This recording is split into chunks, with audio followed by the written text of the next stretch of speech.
Hi viewers, welcome back to SI tutorials. Friends, ఈ వీడియోలో మనం ఈరోజు జరిగినటువంటి ఎస్ఐ మెయిన్స్కి సంబంధించినటువంటి పేపర్ 1 ఆర్థమెటిక్ మరియు రీజనింగ్ పేపర్ యొక్క మ్యాథమెటిక్స్ సొల్యూషన్స్ అనేది అంటే దానికి సంబంధించినటువంటి కీ పేపర్ అనేది మనం ఈ వీడియోలో చూద్దాం.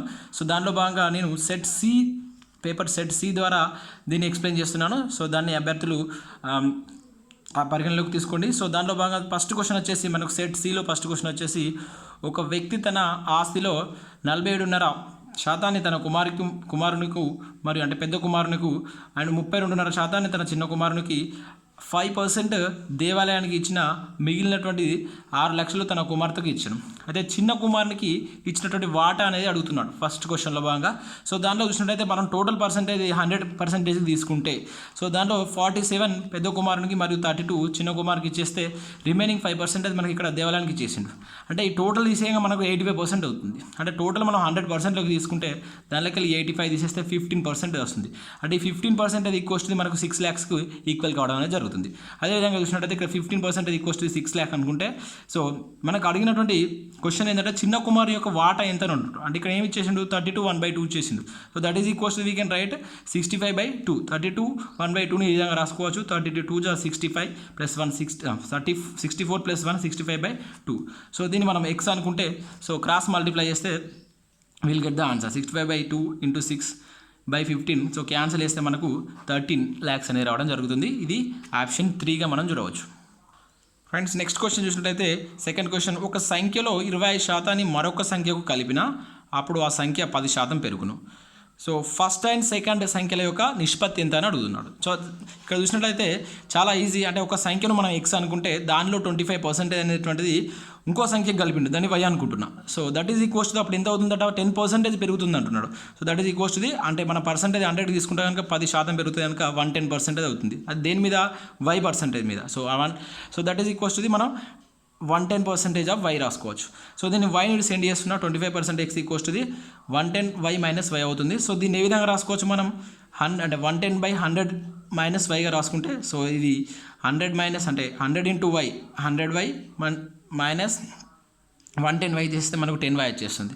సో ఇక్కడ చూసినట్లయితే XY టర్మ్స్ ఒక సైడ్ రాసుకుంటే, సో 10/25 దీన్ని క్యాన్సిల్ చేస్తే 2/5 వస్తుంది. సో అప్పుడు మనకు అడిగినటువంటి పర్సంటేజ్ ఫస్ట్ అండ్ సెకండ్ వచ్చేసి ఇక్కడ ఫస్ట్ సెకండ్ నెంబర్ XY అనుకుంటే పర్సంటేజ్ వచ్చేసి 2:5 అవుతుంది. So option 3 is the correct answer. Friends, next question చూసినట్లయితే థర్డ్ వన్. సో ఇక్కడ క్వశ్చన్ కింద చేసి సొల్యూషన్ పైన ఇవ్వడం జరిగింది. సో ఒక వ్యక్తి అతని నెల జీతంలో 80% ఖర్చు చేస్తాడు. అతని నెల జీతం 20% పెరిగితే అతని ఖర్చు కూడా 20% ఎక్కువ చేస్తారంట. అప్పుడు అతను ఆదా చేసే సొమ్ములో పెరుగుదల శాతం ఎంత అని అడుగుతున్నాడు. అంటే మొత్తం మనం 100%గా తీసుకుంటే అతను 80% ఖర్చు చేస్తాడు, అంటే 20% సేవింగ్ చేస్తాడు. సో ఇక్కడ మనం టోటల్ ప్లస్ ఎక్స్పెండిచర్ సేవింగ్స్ చూసినట్టయితే, అంటే 80% ఖర్చు చేసినప్పుడు మనకు 20% సేవింగ్స్ ఉంటాయి కదా. సో ఒకవేళ అతను మళ్ళీ 20% పెరిగితే, అంటే 120% పెరిగితే, అంటే 80% మీద మళ్ళీ 20% ఖర్చు చేస్తాడు. అప్పుడు అతను ఒక సేవింగ్స్ మనం ఫైండ్ చేస్తే 20/100 × 80% క్యాన్సిల్ చేస్తే మనకు 16% వస్తుంది. అంటే అప్పుడు అతని ఎక్స్పెండిచర్ కూడా పెరుగుతుంది కదా. సో ఆటోమేటిక్గా అప్పుడు సేవింగ్స్ అనేది తగ్గుతుంది కదా, అంటే 16% వస్తుంది. సో మనకు టోటల్గా 20 16 తీసేస్తే, అంటే ఇక్కడ ఏం చేస్తున్నా, సేవింగ్స్లో డిఫరెన్స్ ఫైండ్ చేస్తున్నా, దట్ ఈజ్ ఈక్వల్స్ టు 4% వస్తుంది. సో అప్పుడు 4% మనకు అడుగుతుంది అదే కదా, పెరుగుదలలో శాతం ఎంత అని అడుగుతున్నాడు. సో 4/20 × 100 చేస్తే మనకి ఇక్కడది 100 అండి. సో ఇది క్యాన్సిల్ చేస్తే మనకు 20% వస్తుంది. సో మనకు option 2 is the correct answer. Next question చూసినట్లయితే, ఒక తరగతిలో 2 సెక్షన్లు A, Bలు వరుసగా 2 సెక్షన్లలో 40 మరియు 60 మంది విద్యార్థులు ఉన్నారు. ఒక పరీక్షలో ఏ సెక్షన్లో 45% అండ్ Bలో 55% ఉత్తీర్ణులు అయితే ఆ 2 పరీక్షల్లో, అంటే ఆ 2 సెక్షన్లో ఉత్తీర్ణ శాతం ఎంత అని చెప్పేసి అడుగుతున్నాడు. అంటే ఫస్ట్ ఏ సెక్షన్లో నేను అనుకుంటున్నా 60 మంది చేసిండు, అండ్ B సెక్షన్లో 40 మంది అన్నాడు. సో మనకు ఇప్పుడు ఏమంటున్నాడు, దీనిలో 45% అవుతారు, దీనిలో 55% అవుతారు. అప్పుడు మనకు నెంబర్ ఆఫ్ పాస్ స్టూడెంట్స్ వస్తుంది. అప్పుడు నెంబర్ ఆఫ్ పాస్ స్టూడెంట్స్కి వస్తే మనం ఈ విధంగా రాసుకోవచ్చు. సో ఇక్కడ మనం పర్సంటేజ్ ఫైండ్ చేస్తున్నా, 45/100 × 60, 55/100 × 40. So that is equal to will get 49. అంటే దీన్ని క్యాన్సిల్ చేస్తే మనకు 49 వస్తుంది. ఓకే, అంటే ఇక్కడ దీని 27 వస్తుంది, దీని వాల్యూ వచ్చేసి 22 వస్తుంది. 22 యాడ్ చేస్తే 49 వస్తుంది. సో మనకి పర్సంటేజ్ ఫైండ్ చేయమంటున్నాక 49%, అంటే 49/100 × 100. సో 49% వచ్చేస్తుంది. So option 1 is the correct answer. And next question వచ్చేసి 5th వన్ చూసినట్లయితే ఒక పరీక్షలో ఉత్తీర్ణతకై విద్యార్థి 45% మార్కులు పొందవలసి ఉంటుంది. అండ్ 295 మార్కులు వచ్చినటువంటి ఒక విద్యార్థి 20 మార్కులు తగ్గి పరీక్ష తప్పాడు. అయితే గరిష్ట మార్కులు ఎంత అంటున్నాడు. ఇది చాలా ఈజీ క్వశ్చన్, చాలాసార్లు రిపీట్ అయినటువంటి క్వశ్చన్ కూడా. సో మనకు టోటల్ ఎంత ఉంది, 45% మార్క్స్ రావాలి. అంటే ఈ 45% మార్క్స్ వస్తే పాస్ అవుతాడు స్టూడెంట్. అప్పుడు మనకి ఇక్కడ వచ్చినటువంటి మార్కులు ఎంత, 295 మార్క్స్ వచ్చినాయి. ఎంతతో ఫెయిల్ అయ్యిండు, 20. అంటే ఈ మార్క్స్ వస్తే అతను పాస్ అయ్యేవాడు. అంటే ఈ పాస్ అయ్యే మార్క్స్ దేనికి ఈక్వల్ కావాలి, 45%కి ఈక్వల్ కావాలి. సో అందుకని 45% ఈక్వల్స్ టు వచ్చిన మార్కులు ప్లస్ కావాల్సిన మార్కులు యాడ్ చేసేసిన. సో 20 మార్కులు తక్కువ కనుక, సో అప్పుడు 45% ఈక్వల్స్ ఎంత అవుతుంది, ఆటోమేటిక్గా 315 అవుతుంది ఈ రెండింటిని కలిపితే. అప్పుడు మనకు కావాల్సినటువంటి గరిష్ట మార్కులు అనుకున్నట్టుగా 100% ఈక్వల్స్ టు ఎంత, మళ్ళీ క్రాస్ మల్టిప్లై చేసేసింది అనుకోండి. సో 100 × 315/45 క్యాన్సిల్ చేస్తే మనకు 700 వస్తుంది. Option 2 is the correct answer. And next question చూసినట్టయితే 8th వన్.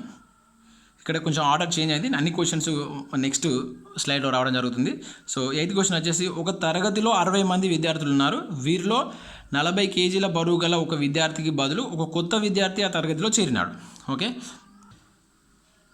అయితే అప్పుడు వారి యొక్క సగటు 0.2 kgs వృద్ధి రేట్ అయింది, అంటే పెరిగింది. సో కొత్త విద్యార్థి యొక్క బరువు ఎంత అని చెప్పేసి అడుగుతున్నాడు. సో దానిలో భాగంగా నేను చూసినట్లయితే, సో ఇక్కడ 40 kgs బరువు గల ఒక విద్యార్థికి బదులుగా ఒక కొత్త విద్యార్థి చేరిండు అనుకున్నాను. దాన్ని నేను 40 అంటే కొత్తగా అంటే తొలగినటువంటి విద్యార్థి యొక్క వెయిట్ కూడా 40 కిలోలు తీసుకుంటున్నా. ఎంత అతను రావడం వల్ల పెరిగింది, 0.2% పెరిగింది కదా, ఇది ఇంటూ టోటల్ సంఖ్యగా తీసుకుంటున్నా. ఇది డైరెక్ట్ ఫార్ములా మెథడ్ ఇది. So 0.2 × 40 that is equals to 40కి ప్లస్ మనం 0.2 2/10గా రాసుకోవచ్చు, ఇంటూ 16 60గా రాసాను. సో క్యాన్సల్ వేసేసింది అనుకోండి, మనకి ఇక్కడ 6 2 6 12, సో 52 రాస్తుంది. So option 2 is the correct answer. Next 7th one. ఇంతకుముందు 8th వచ్చింది, కొంచెం రివర్స్లో వస్తుంది ఆర్డర్. అండ్ 7th వన్ వచ్చేసి 44 మంది బాలికలు మిగిలిన 45% బాలురు. ఇక్కడ చూడండి 44 మంది ఇచ్చేసిండు, ఇక్కడ పర్సంటేజ్ ఇచ్చిండు కన్ఫ్యూజ్ కావడానికి. సో 45% బాలురు ఉన్నటువంటి తరగతిలో మొత్తం మంది విద్యార్థుల సంఖ్య ఎంత. అంటే మనం పర్సంటేజ్ని జనరల్గా 100 తీసుకుంటాం, అంతే కదా. 100 తీసుకున్నప్పుడు ఇక్కడ 40% బాలురు ఉన్నప్పుడు అంటే 50% గర్ల్స్ అన్నట్టే కదా. సో అంటే 50% ఈక్వల్స్ మనకు 44 మంది బాలికలు అవుతారు. అంటే ఇక్కడ 40% మంది బాలురు వెళ్ళిపోతారు, అంటే ఇక 50% మంది ఉంటారు. అంటే ఇది మనకు దీనికి ఈక్వల్ అవుతుంది కదా. సో ఇది ఎంత బాలికలు ఇచ్చేసిండు. సో దట్స్ వై నేను ఏమనుకుంటున్నా, 55% బాలికలు అండ్ 45% గర్ల్స్ బాయ్స్ అనుకుంటే. సో 55% ఈక్వల్స్ 44 అండ్ 100% టోటల్ అడుగుతున్నాను, మనం మొత్తం సంఖ్య ఎంత అడుగుతున్నాక దీనికి ఈక్వల్ చేసేసింది. సో మళ్ళీ క్రాస్ మల్టిప్లై చేస్తే మనకు total x equals to 80 students అనేది రావడం జరుగుతుంది. Option 2 is the correct answer. Next question చూసినట్లయితే 9th వన్. 40 సంఖ్యల సగటు 35, వాటిలో 2 సంఖ్యలు 44, 45లను తొలగిస్తే మిగిలినటువంటి సంఖ్యల సగటు ఎంత. మనకు సగటు అంటే సగటుల మీద ఎక్కువ క్వశ్చన్స్ ఇవ్వడం అనేది జరిగింది. చూసినట్లయితే ఇక్కడ 40 సంఖ్యల సగటు 35 అన్నాడు. అప్పుడు దాని యొక్క టోటల్ అంటే మొత్తం మనం ఫైండ్ చేస్తే మనకు 35 × 40 1400 వస్తుంది. 2 సంఖ్యలను తొలగించింది అన్నాడు. ఆ తొలగించినటువంటి సంఖ్యల మొత్తం మనకు 44 + 45 18 వస్తుంది.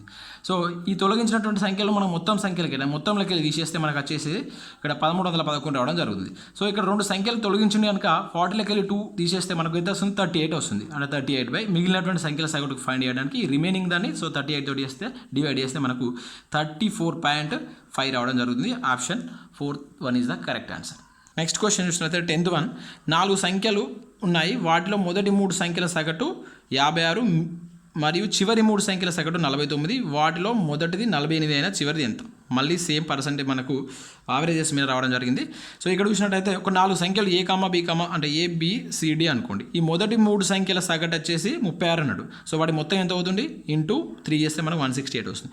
అండ్ చివరి 3 సంఖ్యలు అంటే BCD అవుతుంది కదా, BCD తీసుకున్నా ఇంటూ 3 చేసిన మొత్తం వచ్చేసి 147 అవుతుంది. సో ఇవి 2 క్యాన్సిల్ అయిపోతాయి.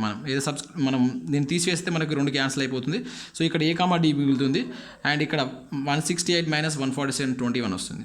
సో ఇక్కడ మనం మొదటి సంఖ్య 49 అని ఇచ్చేసింది, 48 ఇచ్చేసింది సో దాన్ని ఇక్కడ సబ్స్టిట్యూట్ చేస్తే మనకు D ఈక్వల్స్ టు 27 రావడం అనేది జరుగుతుంది. Option 4 is the correct answer. Next 11th one చూసినట్టయితే A, Bలను 2 వ్యక్తులు 7:8 నిష్పత్తిలో పెట్టుబడి పెట్టారు. సో ఒక కంపెనీ ప్రారంభించారు. వ్యాపారంలో వచ్చినటువంటి లాభంను ABలు 5:4% తీసుకున్నారు. అవి పంచుకున్నారు. అయితే ఏ తన పెట్టుబడిని 10 నెలలు ఉంచితే బి తన పెట్టుబడిని ఎన్ని నెలలు ఉంచవలసిన అంటే నెలల సంఖ్య ఏందని అడుగుతున్నాడు. సో టోటల్ మనం వాళ్ళిద్దరు పెట్టినటువంటి పర్సెంటేజ్ 7:8. సో ఇతను ఉంచినటువంటి మంత్స్ ఏజ్ని 10 months. సో 7 × 10 ఇతన్ని మనం ఫైండ్ చేయమని కనుక ఎక్స్ అనుకోండి. సో వచ్చినటువంటి ప్రాఫిట్ 5:4. సో దీన్ని మనం మెథడ్లో చేసినట్టయితే ఇక్కడ 7 × 10 అండ్ 5 × 4 ఈక్వల్ చేసినట్టయితే మనకి X equals to 7 × 10 × 4/8 × 5. So cancel చేస్తే మనకి ఎక్స్ ఈక్వల్స్ టు 7 రావడం అనేటువంటిది జరుగుతుంది. అంటే option 2 is the correct answer. And next question చూసినట్లయితే ఒక భాగస్వామ్యంలో ఏబీసీలు 3:5:7 నిష్పత్తిలో పెట్టుబడి పెట్టారు. సంవత్సరంలో మొత్తం లాభం 90,000 వచ్చింది. అయితే ఏసీల లాభాల మధ్య భేదం అడుగుతున్నాడు. చాలా డెడ్ ఈజీ క్వశ్చన్ అండి. అంటే ఈ రెండింటి మధ్య భేదం చూస్తే మనకు ఆన్సర్ వచ్చేసింది. ఏబీసీ పర్సెంటేజ్ ఇది. సో అండ్ ఈ రెండింటి మధ్య భేదం వచ్చేసి మనకి ఎంత వస్తుందండి 4 వస్తుంది. అంటే ఇక్కడ 4% మనం ఫైండ్ చేయమంటుంది. దాన్ని ఎక్స్ అనుకోండి. అంటే టోటల్ 3 + 5 + 7 = ఎంత అవుతుంది? టోటల్గా మనకు వచ్చేసి 15 అవుతుంది. సో 15 అంటే ఇది టోటల్ ఈక్వల్స్ 90,000 తీసుకుంటే మనకు భేదం కావాలి కనుక 4% ఈక్వల్స్ ఎంత. సో మళ్ళీ సేమ్ క్రాస్ మల్టిప్లై చేస్తే మనకి ఎక్స్ ఈక్వల్స్ 90,000 × 4/15 క్యాన్సిల్ చేస్తే 24,000 అనేది రావడం జరుగుతుంది. సో ఇక్కడ option 1 is the correct answer. Okay friends, so మిగతా క్వశ్చన్స్ పార్ట్ 2 రూపంలో అందించడం అనేది జరుగుతుంది. ఓకే ఫ్రెండ్స్, ఈ వీడియో మీకు నచ్చినట్లయితే షేర్ చేయండి, లైక్ చేయండి, అదేవిధంగా మా ఛానల్లో సబ్స్క్రైబ్ చేసుకోండి. ఏదైనా మిస్టేక్స్ ఉంటే కామెంట్ బాక్స్లో ఆ మిస్టేక్ను తెలియజేయండి. సో దాని ద్వారా అది అందరికీ తెలుస్తుంది. Okay, thank you watching for this video. And part 2 రూపంలో మిగతావి ఇవ్వడం అనేది జరుగుతుంది.